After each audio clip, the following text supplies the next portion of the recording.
Ya lo hace. Pierna derecha, directo al arco. ¡Golazo! ¡Golazo!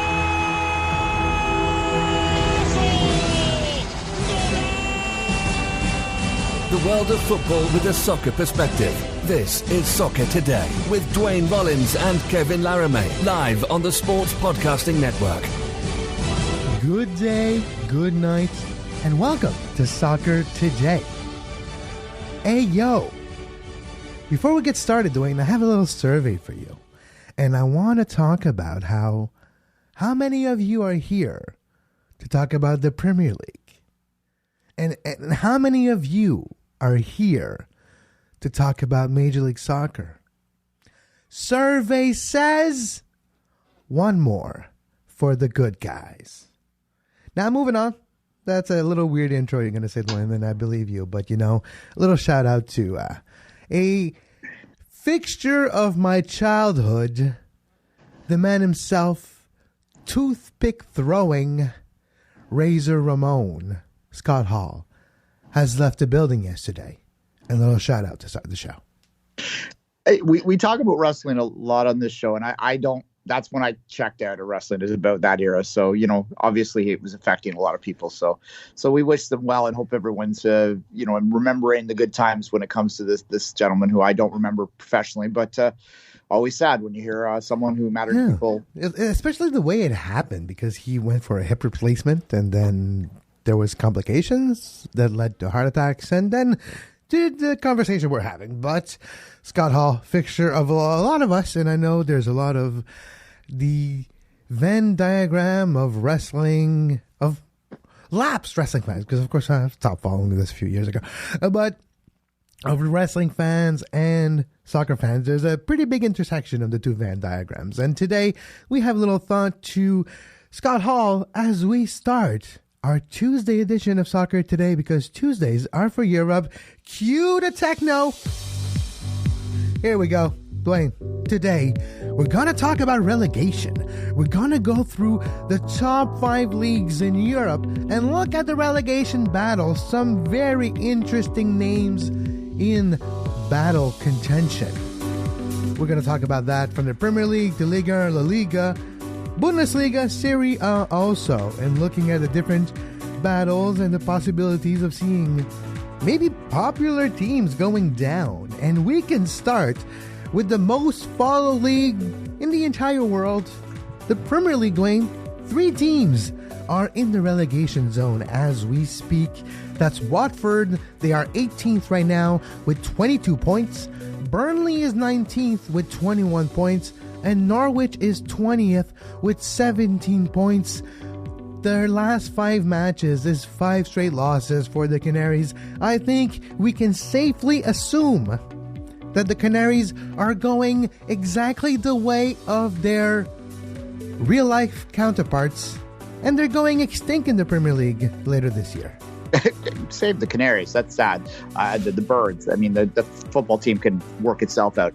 They lost to Leeds this week. Jesse Marsch's first win. It was a tough one too, because they came back to get the point late, you thought, and then suddenly it got turned around their head almost immediately after. So that was a real tough one to go down. And anyone who's watched Norwich over the last little while, they're minus 45 on the goal differential. So I mean that's pretty.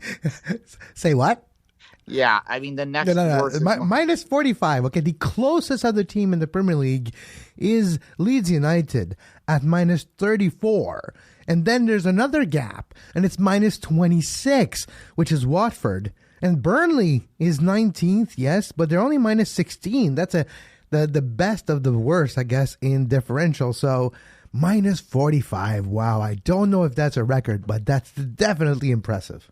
Yeah, look, a lot of people, I remember talking about Norwich 2 years ago, and at the time the messaging out of there was that they had a plan and that they weren't worried that they seemed destined to go down, which of course they did at the time, because they were going to use the parachute payments to sort of invest back smartly at a level that they can control. So eventually one of these times when they yo-yoed, they'd stick. They'd sort of pull at Burnley, which we're going to talk about in a second here too. But it really, that plan hasn't worked at all because they haven't done anything this year to suggest that they're anywhere close to it. And in fact, you look at the team that is at the top of the championship. We're not talking about the championship today. Maybe we'll do that in a couple of weeks. But Fulham is running away with that thing down there, and that's they seem to be doing a similar kind of thing. And we're wondering whether those teams are just going to shuffle between each other for a few years because it kind of seems like that at this point. You got to do the parachute shuffle. Yeah. Burnley, quickly, if you do notice, the one thing we should mention, Burnley, if you're not noticing on the screens there, it's pod only today, so you're not. They're 2 games in hand with a few teams. So that's going to be the challenge there, although Everton has a game in hand on that. So it really gets tight in there. I don't think Leeds is out of the woods yet, but that was a huge win for them to get 3 points against Norwich. I think Brentford, with their win on the weekend, probably has pulled themselves safe enough. And Newcastle, I think, is clearly no longer going to be in that. In fact, they're probably looking up the table at this point. Well, to me, I just want to see Newcastle, of course, in the last 5 games, there are 3 wins, 1 loss, and 1 draw.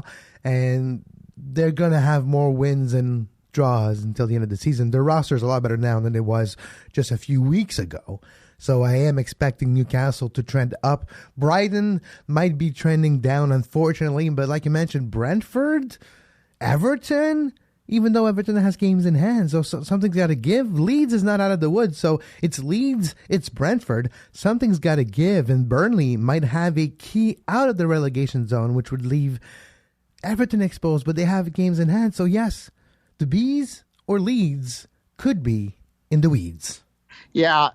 For sure. I mean, Leeds, to me, I pegged them to, I think I picked them 17th in my preseason predictions. I did anticipate that they would struggle this year because it is hard to emulate what they were doing for multiple seasons in the Premier League, and that proved to be true.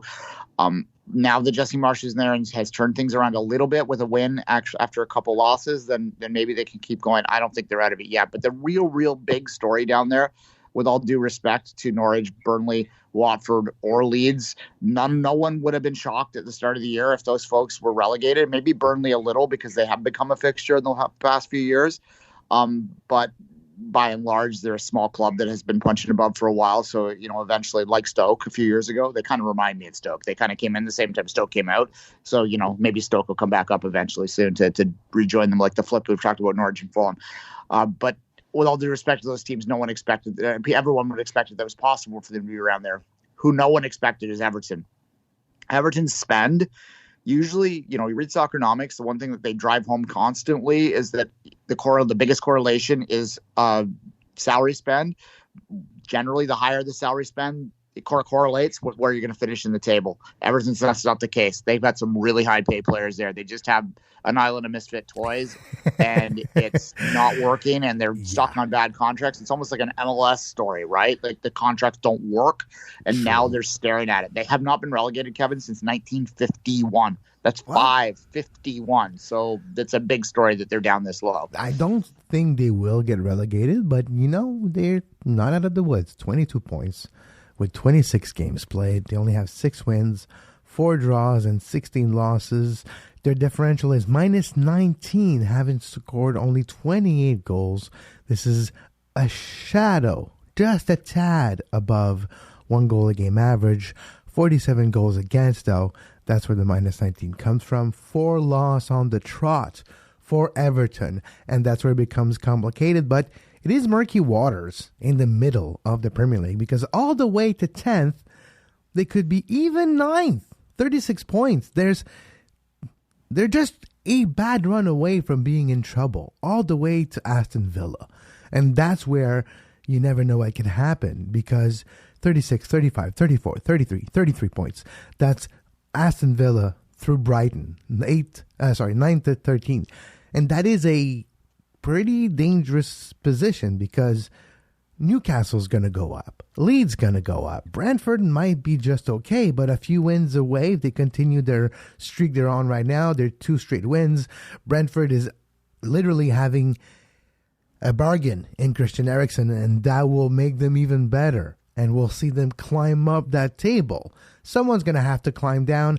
And Crystal Palace, Southampton, even Leicester are just a couple of defeats in a row away from becoming in the conversation of being in trouble. I'm not saying Leicester will go down, but they're not safe in a way that they're just one bad streak away from being maybe 16th in the Premier League.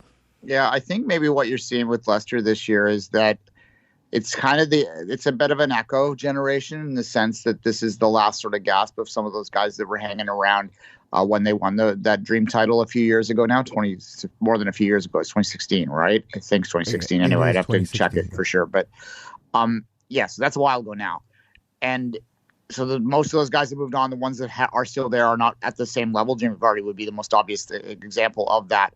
Schmeichel as well was there too. So both those guys are a little bit on now, so they're not quite at the same level. But also they had European football this year, not the level that anyone was really thinking about, but they did play in Europe, and maybe that was just a step too far for that roster. And it is interesting to me that when you look at the top 8, which goes all the way to Spurs right now, and then there is that gap to 9, that is the 8's the European spots, and those teams above them, with the exception of West Ham, have all been and West Ham's in Europe this year, but have all been in Europe recently. So there's more money going into those coffers. And that's always when you look at these leagues and you look at the divide between top to bottom, those extra European spots and the money that goes into getting into the Champions League, getting into the Europa League, that really makes such a big deal. And you notice those gaps starting to form. That it's almost like there's 2 leagues this year. That really is. Like they used to joke in the Guardian Football Weekly podcast about having the Everton Cup, which normally, because Everton was the team that finished just out of Europe, it's you might as well give a trophy now. So that would be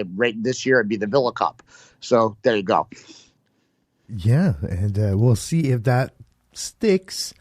But Watford, Burnley, and Norwich for now in trouble. Everton literally on the cusp of being in trouble. The only reason they are there is the differential. And also they have games in hand. 3 games in hand, of course, versus Watford.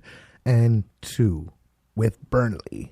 Let's move and let's do like Chelsea, Duane, and take the bus to France, okay? So we're going to take the bus and we're going to go through the channel, like the tunnel, and then go to France and talk about Ligue 1. And the relegation battle in Ligue 1, 3 teams in the relegation zone as we speak. 1 will go in the relegation playoffs with teams from Ligue 2, and that is Saint-Etienne right now, who are 18th in Ligue 1.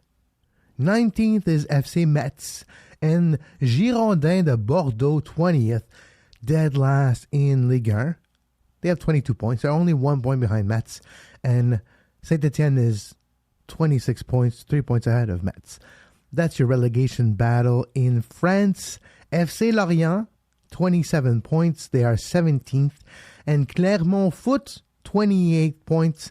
And they are 16th, are not out of the battle. Same for Troyes. FC Troyes is 28 points also and is 15th.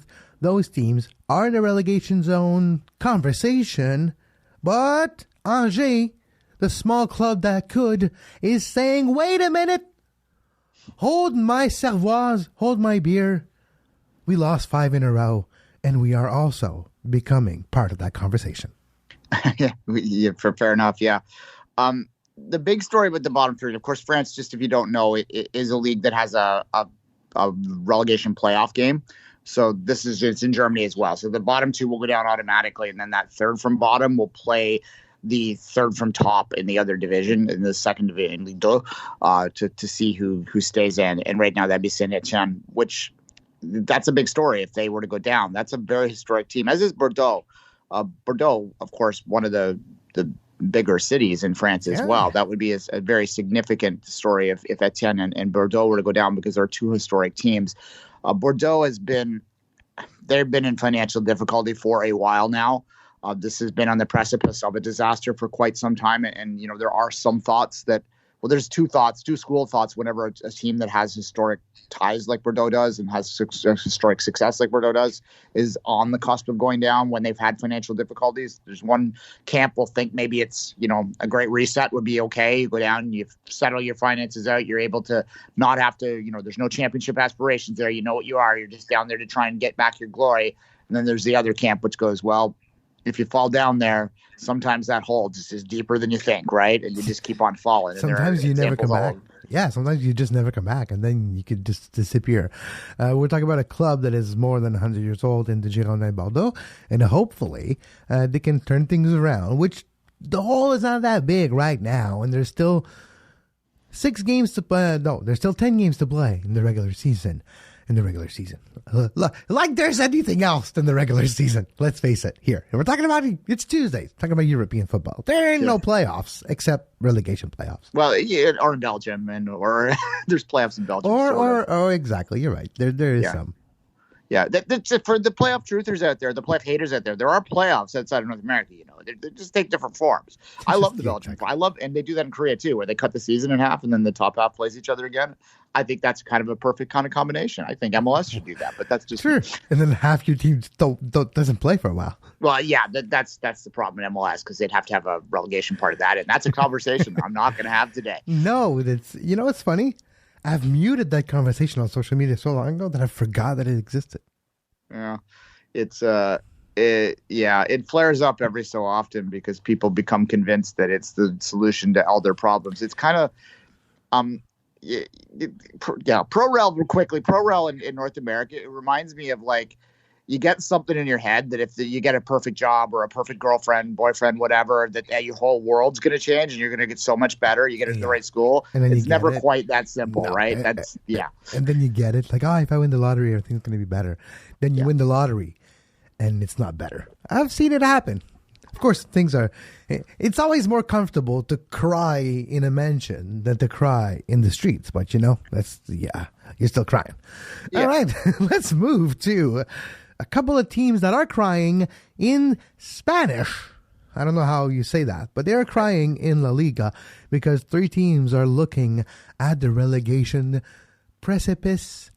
And I don't think there's any going back for Levante. Levante, they're going down. And Levante has only 19 points after 28 games. 3 wins, 15 losses, 10 draws for Levante. FC Levante is going down, Duane. Yeah, it seems that way. And of the teams around the bottom, they have a bit of a history, but the Liga's relegation has never really grabbed me in the same way as other relegation fights sometimes do, because it's rare that you have a really big team go down. La Corona went down a few years ago, but they weren't really a big team so much as a team that punched above their weight for a while and then kind of the money ran out.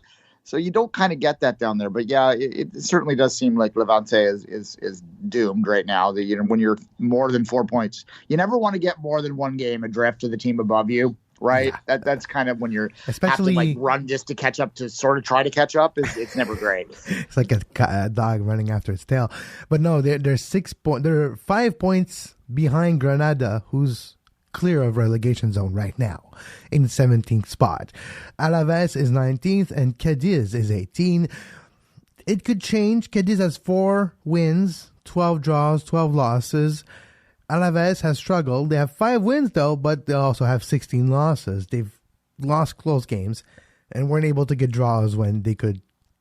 When you lose 1-0 and you don't save draw, when you rescue a few points during the season, it makes a big difference. That's the difference between Cadiz and Alaves. And Cadiz find themselves just 1 point away from safety, or relative safety for now.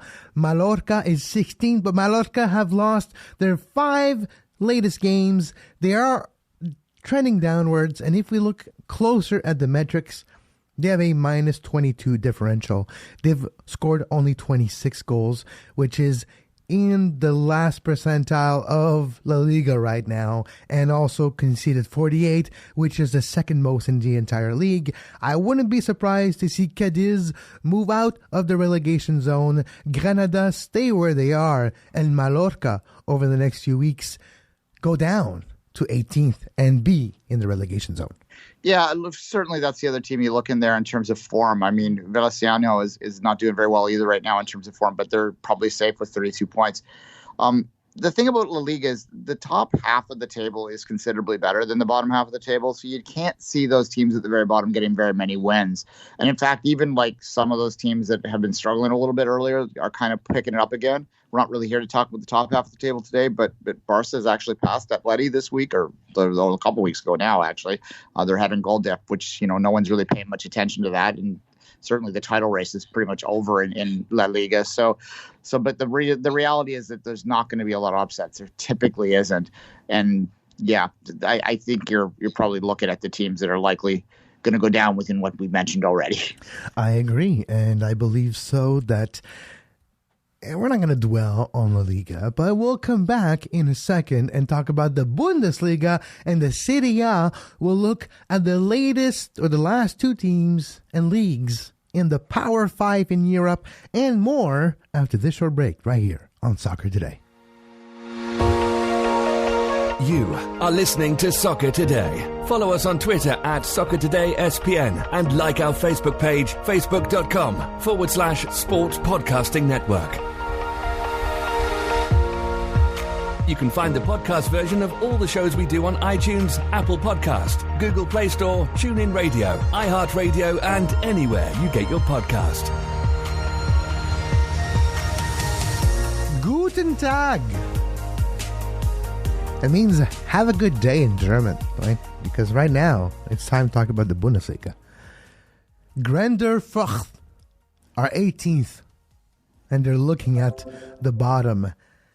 And the bottom is really saying, hello, are you the one I'm looking for? Because you got 14 points after 26 games, and you're looking and pretty much almost guaranteed to be relegated in the Bundesliga 2 in a few weeks. Yeah, 100%. Well, they're gone. I mean, they got to win in their last 5, but that's neither here nor there. They're gone. Even the broken clock is right twice a day. That's why they got to win. But they got 3 wins in 26 games. Yeah, that's about the same average and the same percentage of win as a broken clock. Yeah, look, the Bundesliga, because of the nature of the ownership structure, in my opinion anyway, I think it's this. Some of these classic teams have struggled in recent years because there's some great theory out there. There's some great podcasts out there that are going to speak this much better than I. So I recommend you seek this out if this is of interest to you. But there are a lot of historic teams in Germany that are really struggling. In fact, if you go to the B2 table, which I pulled up in the break, I know you don't have it in front of you, Kevin, but you have Bremer and Schalke in the promotion kind of conversation, but they're even not at the very top of that. Darmstadt is the top team right now in St. Pauli. Everyone's favorite hippies are in second. They go up and down occasionally. If you know a St. Pauli fan, he's told you. So there you go. But anyway, the point is that you have two. Are you saying a St. Pauli fan is the vegan? He's the vegans of the soccer world. Precisely, yes.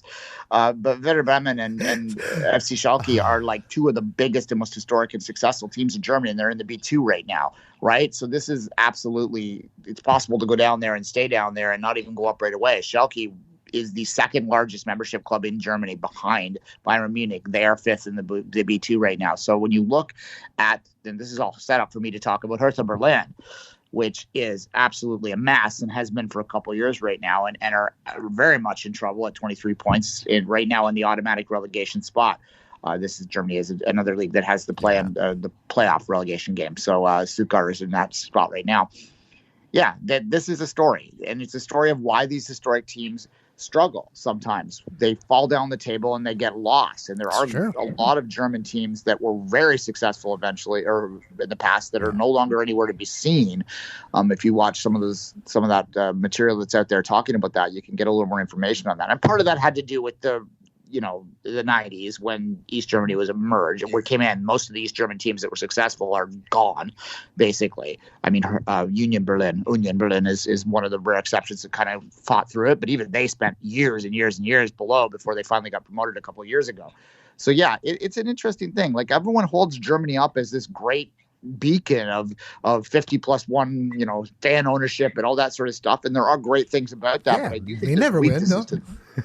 There's weaknesses to the system too. And that's, Bayern Munich 7 points adrift are at the top of the table right now. And they're not even playing that well. They lost 4 games this year and drew 3. That is a topic of conversation. Of course, wishing Alfonso Davies the best, still a few weeks away from being back into the fold, and hopefully everything goes well there. But you're right. And there's teams like Augsburg and Arminia Bielefeld that are not out of the woods yet. Augsburg, yes, that rings a bell if you're a fan of North American soccer. That's where Ricardo Pepi is playing now. And that's quite a gamble from Ricardo Pepi's side. I never fully understood that move, and we'll see if he's the answer So far, since he joined, they've had some result. They've won 2 games of their last 5 with 2 losses and 1 draw. They have 6 wins, 11 losses, and 8 draws. They are minus 14, though, in their differential. 27 goals scored, 41 goals given. Augsburg is just 3 points clear of Stuttgart.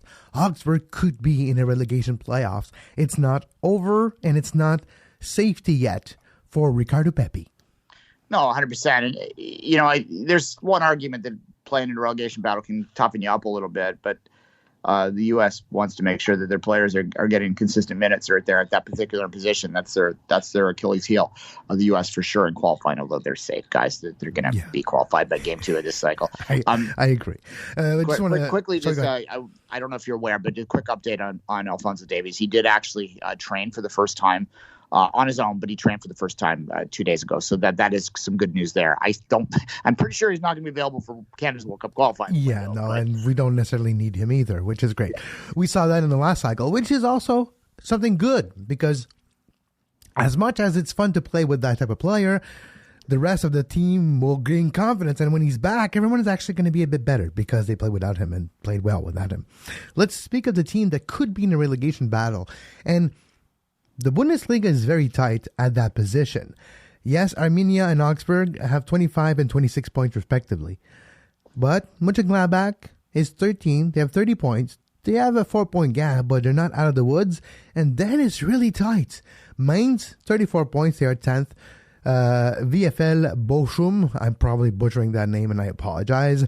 They are 11th, 32 points. Wolfsburg, they are 12th with 31 points. It's very close in the tier just above relegation in the Bundesliga. I believe you said Bochum like a French person, maybe Bochum, I believe. But anyway, probably, and that's I have no German background whatsoever. Yeah. I'm gonna guess you put a French accent on that, which is fine. Look, the thing about Germany, it's a double-edged sword. Again, when you talk about the structures and the way that they've been set up, it does provide some competitive balance there outside of the top teams. So it can be exciting, but it's also hopeless in some cases that you'll ever catch that gap. It is a bit hopeless.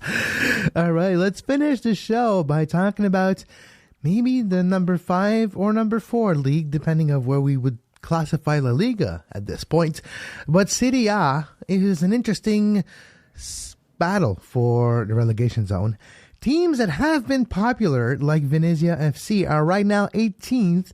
Yes, that's where Gianluca Busio plays, former standout of Sporting Kansas City. A couple other big names that were good in Major League Soccer over the last few years, or even internationally that are represented in North America, are playing in Venezia FC, and they are in a relegation zone. They are 18th, 22 points. Genoa is 19th with 19 points. And Salernitana is 20th with 16 points. Cagliari, Sampdoria are just above the relegation zones. And Spezia, Udinese are a bit safer. It's not as close, but Cagliari, 3 points away from the relegation zone, yes, but not necessarily firing on all cylinders. And Venezia has 1 game in hand. Salernitana has 2 games in hand, but they have 16 points, and they are looking like a good candidate to be relegated. Yeah. Girona is one that's going to interest some TFC fans out there. There's only 1 win on the year. They're kind of in free fall, and they're trying to sell all their players, including several that are linked to TFC. So there's a situation to watch if they do ever get officially in that relegation zone. A certain Criscito, if I'm not mistaken, plays for Genoa, correct? Yeah, and he had agreed in principle to come to TFC, and then I think had a feeling of guilt or something that he wanted to stay to try and fight to keep them up. It's a guilt or menace from fans. I don't know which one. Could be called guilt, yes. Yeah, although I do like their form right now. Draw. Hey, that's what you need. But they're still 3 points away from... they're still 6 points away from safety. Yeah, undefeated in 5 or winless in 5. Depends on how you want to spin that. That's the politician in all of us that can decide how to do that. Yeah, exactly. Bologna, they seem safe, so good for Joey. Yes. one of my good friends, Sonia Mizio, her team's Udinese, so I always keep an eye on them a little bit to make sure that Sonia's not going to be very angry in the stance because she's scary when she's angry. Exactly. Love you, Sonia. She should be okay, and Empoli should be okay. It's literally, I think, only Cagliari and maybe Sampdoria, but even then, I think it's a done deal in the Serie A. Last thought, we mentioned TFC and Lynx, Bellotti. Not coming to TFC, as I've reported several times, including on the show many times, despite the reports of one very aggressive reporter, will say. I'm just going to leave it at that. Bellotti, not coming to TFC, as we said. There you go. Exactly. But he will remain in Serie A as well, Torino. Exactly. Well, what's fun, though, and what we should talk about in the next few weeks, maybe next Tuesday on Tuesdays Are for Europe, is the battle for the top of Serie A. Duane, AC Milan is top of Serie A, 63 points. They could win the Scudetto, the first one in over a decade for AC Milan. That could be very interesting. Napoli is second, Inter is third, and Juventus is fourth. That is very interesting. Inter, of course, won last year. Then before that, Juventus had won 9 in a row. So this year, it's looking like a proper battle at the top of Serie A. Going to party like it's 1999 if Milan wins. There's no club I associate more with the 1990s than AC Milan.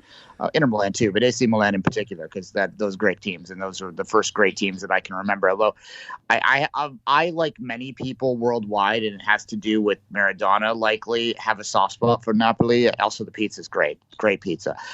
It does that. That's not breaking news, but anyway, it really is the best. Pizza's best simple, and I think most people will agree with that. Yeah, anyway. It's best when you have a very, very hot oven. That's basically what Napoli is known for, and having oven that heats wood all the way to 900 degrees, which is the key, by the way. You have to get to be able to say that you're serving Napoleon.